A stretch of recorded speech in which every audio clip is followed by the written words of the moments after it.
सुहाग रात की रात मैंने जैसे ही अपनी दुल्हन पायल को बाहों में लिया तो वहाँ रोने लगी और कहने लगी कि अभी मेरे पेट और कमर में बहुत दर्द हो रहा है। और वहाँ तो सो गई, लेकिन मैं नहीं सो सका। पायल बहुत खूबसूरत थी, शादी के जोड़े में सोई हुई तो वहाँ और भी कयामत ढा रही थी। मुझे इस पल का ना जाने कब से इंतजार था। मैं उसकी सुंदरता देखकर अपने होश खोने लगा। मेरा दिल मेरे बस में नहीं रहा। मैंने उसे अपनी बाहों में कस के पकड़ लिया, लेकिन जैसे ही मेरी नज़र नीचे बेडशीट पर पड़ी तो मेरी जान निकल गई। मेरा नाम राहुल है। आज मैं बहुत खुश था क्योंकि आज मेरी शादी मेरी पसंद की लड़की से हुई थी। मैंने पायल को अपने बड़े भैया की शादी में देखा था। मैं पहली नज़र में ही उससे मोहब्बत कर बैठा था। पायल इस कदर हसीन थी कि मैंने उससे तुरंत उसके घर रिश्ता भेज दिया और उसके घर वाले भी शादी के लिए राजी हो गए। मैं एक बैंक में सरकारी कर्मचारी हूँ। 6 महीने के लंबे इंतजार के बाद आज मेरी पायल के साथ शादी हो चुकी थी और वहाँ घर आ चुकी थी। मैं 6 महीने तक उसके सपने देखता रहा और ये 6 महीने मेरे लिए 6 सालों के बराबर थे। पायल 21 साल की बेहद खूबसूरत लड़की थी। मेरी उम्र भी 24 साल की थी और मैं खुद भी काफ़ी हैंडसम था। आज मेरा इंतज़ार ख़त्म हो गया था क्योंकि पायल दुल्हन बनी मेरे कमरे में बैठी हुई थी। जैसे ही मैं कमरे में दाखिल हुआ तो मैंने देखा कि वहाँ प्यार से घूंघट निकाले बैठी हुई थी। इतने दिनों से मैं उसे दुल्हन के रूप में देखने के लिए बेचैन था। मैं दूध पीकर उसके सामने आकर बैठ गया। मैंने महसूस किया कि उसके हाथ काँप रहे थे। मेरे चेहरे पर ना जाने क्यों मुस्कुराहट आ गई थी।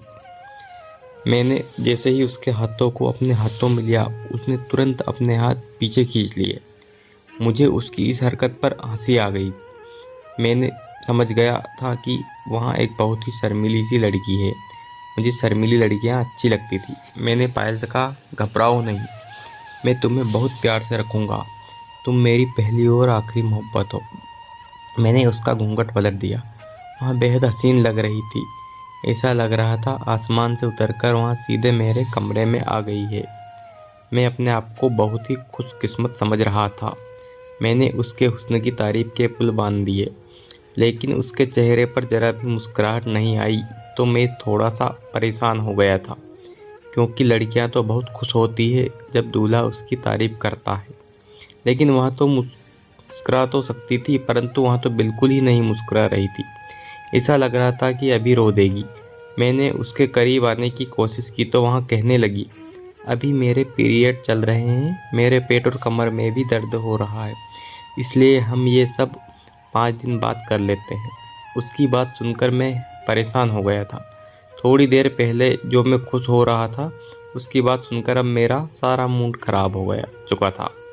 मुझे लग रहा था कि वहाँ पीरियड का बहाना बना रही है ताकि मैं उसके करीब ना जाऊं। मैंने उससे कहा कि ठीक है। मैं उस समय बहुत अजीब महसूस कर रहा था कि जिस दिन का 6 महीनों से इंतज़ार था, उसके लिए और इंतज़ार करना पड़ेगा। और मैंने उसके लिए दवाई तलाश करना शुरू की, जो मुझे मिल गई। मैं दवाई लेकर जैसे ही रूम की तरफ बढ़ा ही था कि मेरे कज़िन भाई राघव ने मुझे वहाँ पर देख लिया। वह मेरे अंकल का बेटा था। उसने पूछा, सब कुछ ठीक तो है ना? मैंने कहा, हाँ सब ठीक है, पायल की तबीयत कुछ ठीक नहीं है, मैं उसके लिए दवाई लेकर जा रहा हूँ।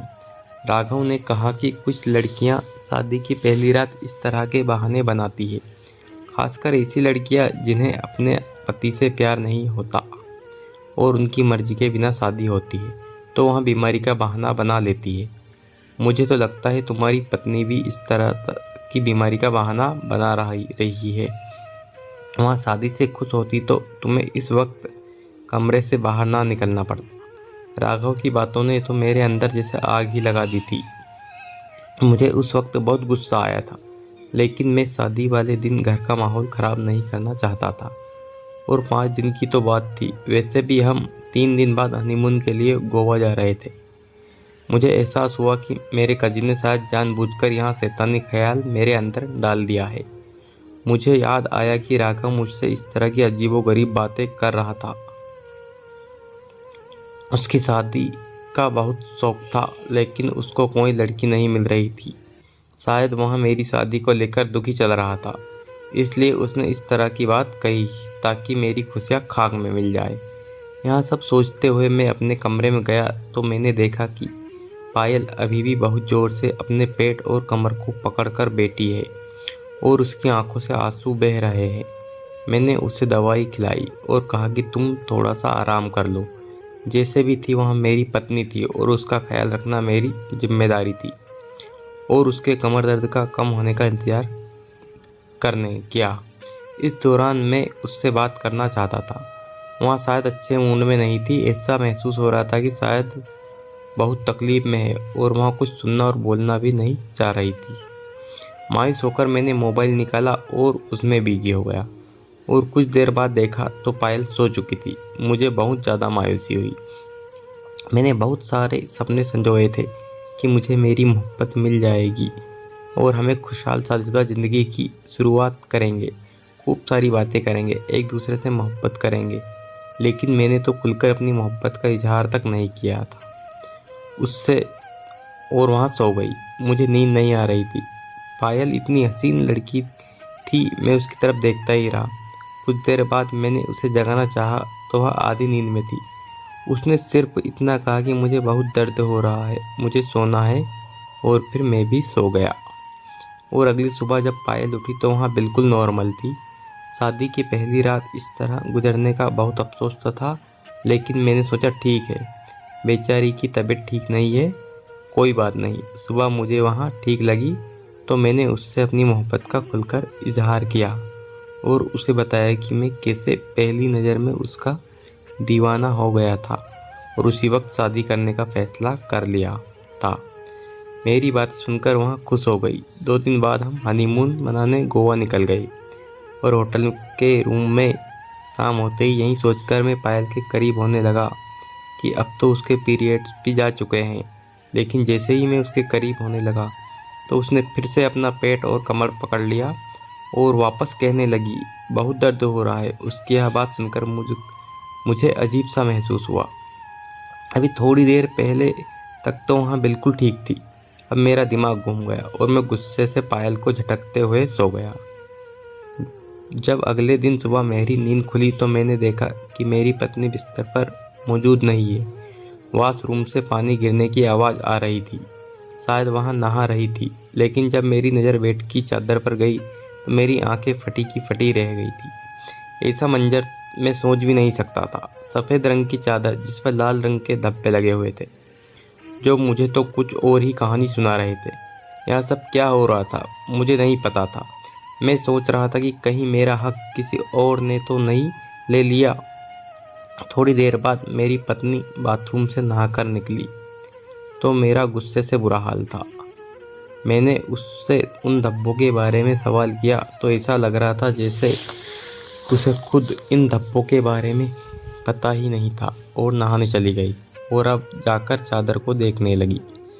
इधर मेरा गुस्सा से बुरा हाल था। मैंने उससे इस बारे में सवाल किया तो उसने मुझे कोई जवाब नहीं दिया। तो मैंने कहा, मुझे जल्दी से जवाब चाहिए या तुम्हें अभी के अभी तुम्हारी माँ के घर छोड़ दूँगा और तुम्हें तलाक दे दूँगा। मेरी यहाँ बात सुनकर वहाँ और भी ज़्यादा परेशान हो गई और वहाँ मेरे करीब आकर मेरा हाथ पकड़ लिए और कहने लगी, मुझे अपनी ज़िंदगी से मत निकालना। मैंने कहा, फिर बताओ इस धब्बे की क्या वजह है। वहाँ बोली, आप मुझे 3 महीने का समय दें, मैं आपको सब कुछ बता दूंगी। उसकी बात सुनकर मुझे उस पर विश्वास नहीं हो रहा था। मुझे लगा वह बहाने बना रही है। मैंने उससे कहा कि मुझे अभी इसी समय सभी सवालों के जवाब चाहिए। तुमने रात में मुझे करीब नहीं आने दिया और सुबह तुम्हारा रवैया मेरे साथ अपनेपन वाला नहीं था। मैंने तुमसे मोहब्बत की, शादी की और मोहब्बत में इस कदर अंधा हो गया कि तुम्हारे बारे में किसी भी तरह की कोई खोजबीन तक नहीं की। आखिर ऐसा भी क्या है तुम्हारे पास जो 3 महीने पहले मुझे बताया नहीं जा सकता। मैं 3 महीने तक इंतज़ार नहीं कर सकता। मैं गुस्से में बोल रहा था। वहाँ बहुत परेशान हो गई थी और फिर वहाँ रोने लगी। उसे रोता देखकर मेरा दिल को झटका लगा। जो भी था, आखिर वहाँ मेरी मोहब्बत थी। उसे रोता देखकर भला मैं कैसे सुकून में रह सकता था। मैंने उसे रोना बंद करने के लिए को कहा और बेड पर बिठाया। वहाँ रोते हुए मेरे सामने हाथ जोड़कर विनती करने लगी कि प्लीज़ यह बात किसी को मत बताना, ये राज राज ही रखना, मेरी इज्जत तुम्हारे हाथ में है। प्लीज़ मेरी बात को समझो, कोई भी गलत कदम उठाकर अपनी और मेरी ज़िंदगी बर्बाद मत करना। उसकी यही बातें तो और भी मुश्किलें बढ़ा रही थी और हम बिना हनीमून मनाए ही घर वापस आ चुके थे। मेरे दिमाग में अजीब तरह के ख्याल आ रहे थे। मेरी पत्नी पर भी शक हो रहा था। मेरा कजिन राघव मुझे कुछ अजीब सा लगने लगा था। वहाँ बार बार मेरी पत्नी को बहाने बहाने से देखता था, उससे बातें करने की कोशिश करता था और पायल भी उसकी हंसी मजाक का भरपूर जवाब दे रही थी। एक दिन पायल कमरे में जा चुकी थी, तभी मेरी नानी जो कि यहाँ आई हुई थी, उन्होंने पायल को बाहर बुलाने को कहा। मैं पायल को लेने जब अपने कमरे में आया तो खुले दरवाजे से मैंने देखा कि कमरे में मेरा छोटा भाई चेतन था, जो पायल के बालों पर हाथ फेर रहा था। मैं शॉक्ड हो गया। मेरी पत्नी जो कि मेरे भाई के साथ इतने करीब खड़ी थी। राघव सीधा हुआ और कहने लगा, भाई भाभी के बालों में जूड़ा पिन फंस गया था, मैं वही निकालने में उनकी हेल्प कर रहा था। मेरे दिमाग को कई सोचों ने अपने शिकंजे में जकड़ लिया था। मेरी पत्नी मेरे अलावा सभी से खुशी खुशी बात कर रही थी। आखिर मुझ में ऐसी क्या कमी थी वहाँ मुझसे पास नहीं आने दे रही थी। एक बार फिर बिस्तर पर लगे वहाँ लाल दाग मुझे दिखे। मुझे ख्याल आया कि मेरे जाने के बाद कौन आया था मेरे कमरे में। क्या मेरी पत्नी का चरित्र खराब है? मुझे राघव पर भी शक हो रहा था। मेरे चाचा चाची और राघव दूसरे शहर में रहते थे। राघव उसके घर जाते जाते रुका और फौरन कुछ याद करते हुए बोला कि मेरी घड़ी मैंने कहीं रख दी है, याद नहीं आ रहा। तभी पायल तुरंत बोली कि वहाँ हमारे कमरे में पड़ी है। क्या उस टाइम पर वहाँ पर वही दोनों मौजूद थे, बाकी सब बाहर जा चुके थे? मेरे दिमाग में तरह तरह के सवाल चल रहे थे। एक दिन मैं पायल को बाहर घुमाने ले जाने के लिए पलटा था कि मेरे पैर एकदम से चिटक कर रह गए। मेरा भाई चेतन मेरे रूम में मेरी पत्नी के साथ था। पहले कजिन और अब मेरे भाई ने ही मेरा हक छीन लिया था। मुझे अब हर चीज़ से नफरत महसूस हो रही थी और शादी के कुछ दिनों में ही मेरी पत्नी ने मुझे अपनी नज़रों से गिरा दिया था। पायल शक्ल से भोली भाली लगने वाली, अंदर से उतनी ही शातिर थी। मैं जो सोच भी नहीं सकता था, मगर मुझे उससे भी बढ़कर मिला। मेरा छोटा भाई चेतन शुरू से ही आशिकाना मिजाज का है। वहाँ एक महीने में कई लड़कियों से संबंध बनाकर उन्हें छोड़ देता था, मगर मुझे बिल्कुल भी अंदाज़ा नहीं था कि वह अपने घर के अंदर अपनी भाभी के साथ भी ऐसा कुछ कर सकता है। मगर मेरे शक के दायरे में मेरा कजिन राघव भी था। आखिर उसकी घड़ी मेरे कमरे में क्या कर रही थी? मैं तुरंत घर से बाहर निकल आया। मैं इस समय अकेला रहना चाहता था। मेरे सारे सपने चकनाचूर हो चुके थे। ना जाने मुझे पता ही नहीं चला। मेरे माता पिता को पता ही नहीं कि आखिर उनकी नई नवेली बहू किसके चक्कर में पड़ी हुई है। मैं जैसे ही शाम को ऑफिस से वापस घर आया तो मेरी माँ ने मुझे बहुत डांटा कि नई नवेली दुल्हन को छोड़कर कहाँ चला गया था। घर वाले खाना खा चुके थे और मेरी भूख तो ऐसे ही मिट चुकी थी। इसलिए मैंने बहाना बना दिया कि मैं बाहर से खाना खाकर आया हूँ। अब मैं अपने कमरे की तरफ बढ़ा। आज मुझे हर हाल में अपनी पत्नी से बात करनी थी। आखिर उसने मुझे धोखा क्यों दिया? जब मैं कमरे में दाखिल हुआ तो कमरे में अंधेरा था। मैंने लाइट ऑन की तो सामने बेड पर पायल कंबल में सो रही थी। मुझे बहुत गुस्सा आ रहा था। मैंने जैसे ही कंबल हटाया तो कुछ पल के लिए हैरान हो रह गया, क्योंकि बिस्तर पर पायल मौजूद नहीं थी। वहाँ तो तकिए को इस तरीके से रखा गया था जैसे कोई सो रहा हो। अगर पायल वहाँ नहीं थी तो फिर कहाँ थी? ना जाने क्यों मेरे कदम खुद ब खुद मेरे भाई चेतन के कमरे की तरफ बढ़ने लगे। मैं अभी उसके कमरे से दूर ही था कि मुझे आवाज़ आने लगी। यकीनन मेरी पत्नी की ही आवाज़ थी, जो किसी से फ़ोन पर गैलरी में बात कर रही थी। मैं बिना किसी आवाज़ के खिड़की के पास जाकर खड़ा हो गया और सुनने लगा। मेरी पत्नी फ़ोन पर कह रही थी कि राहुल को पता तो नहीं चलेगा ना? तुम्हें पता है, कोई भी पति ऐसा बर्दाश्त नहीं कर सकता। अगर ये राज खुल गया तो राहुल मेरी जान ले लेगा। पिछली कई रातों से बहुत मुश्किल से बहाने बनाकर मैंने उन्हें खुद से दूर रखा है। अब मेरे कानों में आगे की बात सुनने की हिम्मत ही नहीं थी। वहाँ इतना बड़ा धोखा दे रही थी कि उसने मेरा मजाक बनाकर रख दिया था। मैं धीरे धीरे चलता हुआ अपने कमरे में आ गया। पायल भी कमरे में दाखिल हुई और मुझे कमरे में देखकर एकदम से चौंक गई।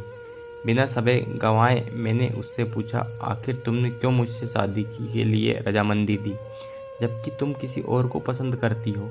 मेरी बात पर उसका चेहरा पीला पड़ गया और फौरन मेरे करीब आकर बैठ गई और कहने लगी, ऐसा बिल्कुल भी नहीं है, मैं सिर्फ और सिर्फ आपसे मोहब्बत करती हूँ, किसी और के बारे में सोच भी नहीं सकती। उसका हर एक शब्द झूठा लग रहा था। मैंने उसका हाथ झटक दिया और कहा, झूठ मत बोलो, अगर ऐसा है तो तुम मुझसे दूर जाने के बहाने क्यों ढूंढती हो, और वहाँ चादर पर लगे लाल दाग का क्या मतलब समझूं।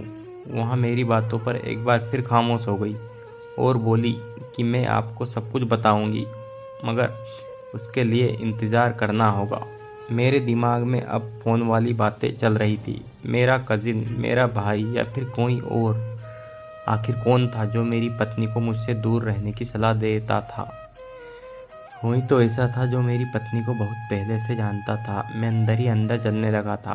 पायल सो चुकी थी और मैं खामोशी से करवटें बदलकर सो गया। जिंदगी यूं ही चलती रही। मैं वापस जॉब करने लगा। पायल मेरे अलावा सबसे अच्छे से बात करती थी। मेरे माँ बाप, भाई बहन, सबका अच्छे से ख्याल रखती, घर के सारे कामों में मदद करती। लेकिन जैसे ही वहाँ कमरे में आती तो तुरंत कहती, मेरे पेट और कमर में दर्द है। उसके अंदर साफ जाहिर था कि वहाँ जानबूझकर यहाँ सब मुझे उससे दूर रखने के लिए कर रही है। बंद कमरे में हम दोनों एक दूसरे के लिए बिल्कुल अनजान थे। मैं भी अपनी किस्मत को कोसना बंद कर दिया था।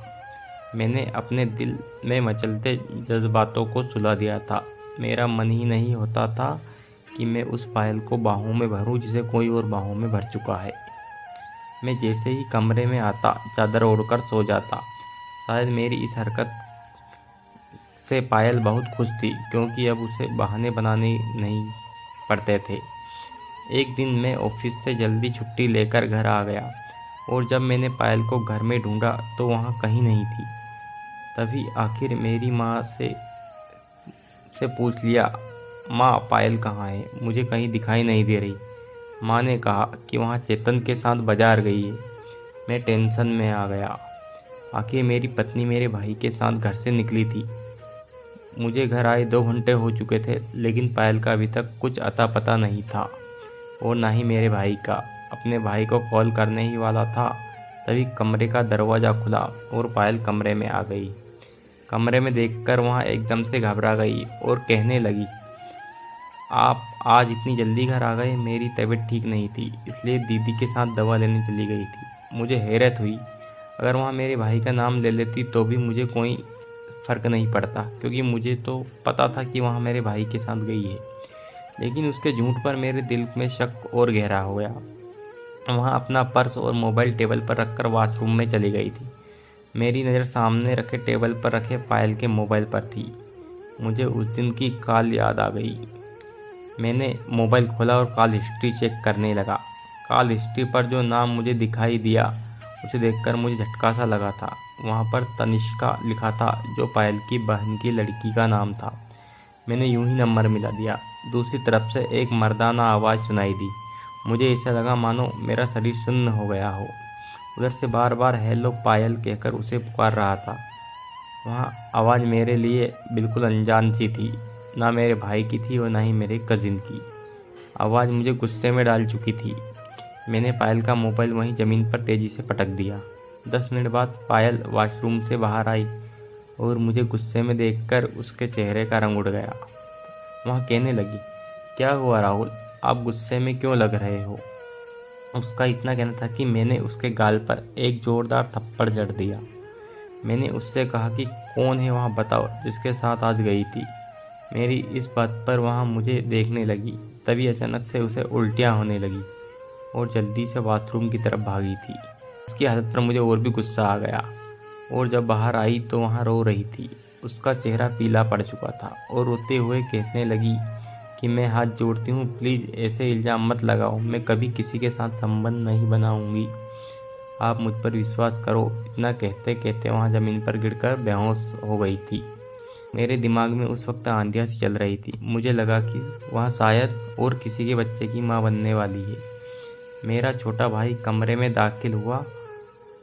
उसने पायल को ज़मीन पर गिरा देखा तो बौखला कर उसकी तरफ बढ़ा और मुझसे पूछने लगा कि भाभी को क्या हुआ है, आपने इनके साथ ऐसा क्या कर दिया। मैंने अपने भाई की हरकत पर उसे पायल से दूर किया और एक ज़ोरदार थप्पड़ उसके गाल पर भी दे मारा। मैं गुस्से से कहने लगा, तुम्हारी हिम्मत कैसे हुई मेरी पत्नी को छूने की। मैं कभी इतनी ऊंची आवाज़ में नहीं बोला था। मेरी आवाज़ सुनकर मेरी माँ दौड़ी चली आई और पायल के बारे में पूछने लगी। मैं उनसे क्या कहता। कुछ देर बाद ही हम पायल को हॉस्पिटल लेकर गए। डॉक्टर ने चेकअप करना शुरू किया। मेरी माँ अलग परेशान लग रही थी। रात के 9 बज रहे थे।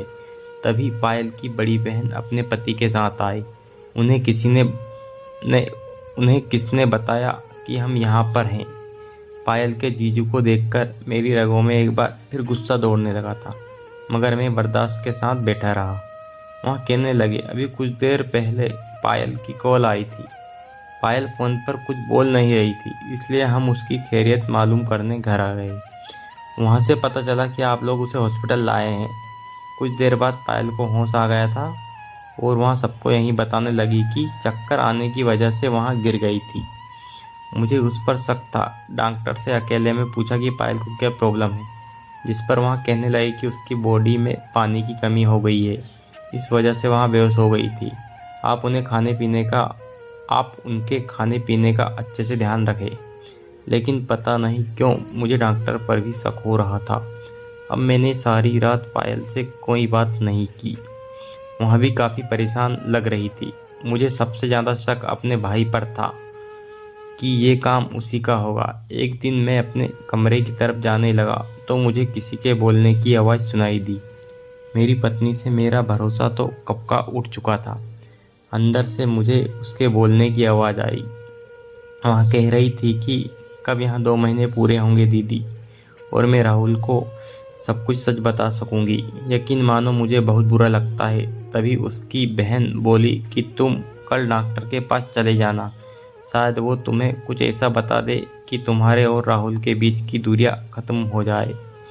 मैं उस पर निगरानी रख रहा था। जैसे ही सुबह हुई तो मैं काम का बहाना करके जल्दी निकल गया। तभी मुझे 11 बजे अपनी पत्नी घर से बाहर निकलती हुई दिखाई दी। कुछ देर बाद वहाँ गायनाकोलॉजिस्ट के क्लिनिक में गई। अब मेरा शक यकीन में बदलता जा रहा था।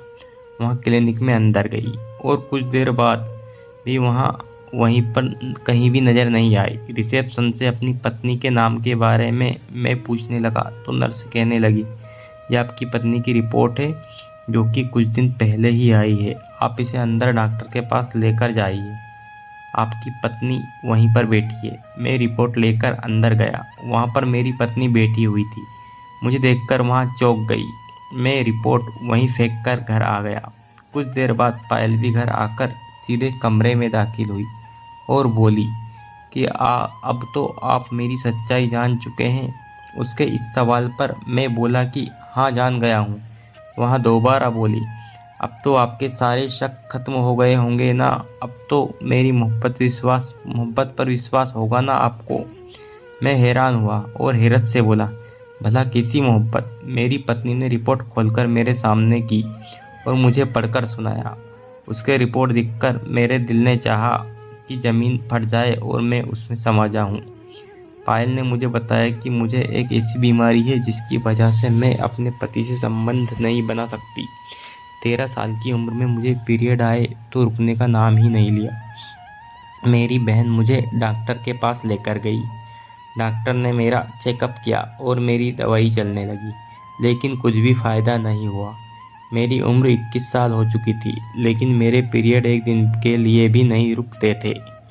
डॉक्टर ने चेकअप किया तो बताया कि तुम्हारे अंदर इन्फेक्शन है। अगर तुमने अपने पति के साथ संबंध बनाया तो यहाँ इन्फेक्शन उसे भी लग सकता है। मेरी शादी जल्दी हो गई। तब मैंने मना भी किया तो दीदी समझाने लगी कि इतना अच्छा रिश्ता मिलना मुश्किल है। तुम्हारी किस्मत अच्छी है कि राहुल तुम्हें पसंद कर बैठा है और ये रिश्ता भेज दिया, इसलिए चुपचाप शादी कर लो। 3 महीने तक कैसे भी करके अपने पति को संबंध मत बनाने देना, और यहाँ सच्चाई उसे मत बताना, क्योंकि कोई भी मर्द इतना सब्र नहीं कर सकता। डॉक्टर ने मुझे 3 महीने दवा खाने के लिए बोला था। अगर मैं 3 महीने तक डॉक्टर की बात ना मानकर तुमसे शारीरिक संबंध बनाती तो शायद मेरा इन्फेक्शन तुम्हें भी लग जाता, और इसके अलावा मैं कभी माँ नहीं बन पाती। इसलिए मैंने आपको खुद से दूर रखा था। आज देखो मेरी रिपोर्ट ठीक आई है। अब मैं एकदम ठीक हो चुकी हूँ। पायल की बातें सुनकर मैं बहुत शर्मिंदा हो गया। मैं उसके बारे में बहुत कुछ गलत सोच बैठा था। मैं शर्मिंदा था और मैं अपनी पत्नी से माफ़ी मांगने लगा। उसने मुझे तुरंत माफ़ कर दिया और हम दोनों ने एक दूसरे को बहुत प्यार किया। दोस्तों, हमारी ज़िंदगी में कई ऐसे पल आते हैं जब हम गलतफहमी की बुनियाद पर अपनी ज़िंदगी बर्बाद कर लेते हैं, और अगर दिमाग का इस्तेमाल कर लिया जाए तो हमारी ज़िंदगी की कई समस्याएं हल हो जाती है। अब हम बहुत खुश हैं। अगर आपको ये कहानी पसंद आई हो तो इसे ज़रूर लाइक करें और हमारे चैनल को भी सब्सक्राइब करें। बहुत बहुत धन्यवाद।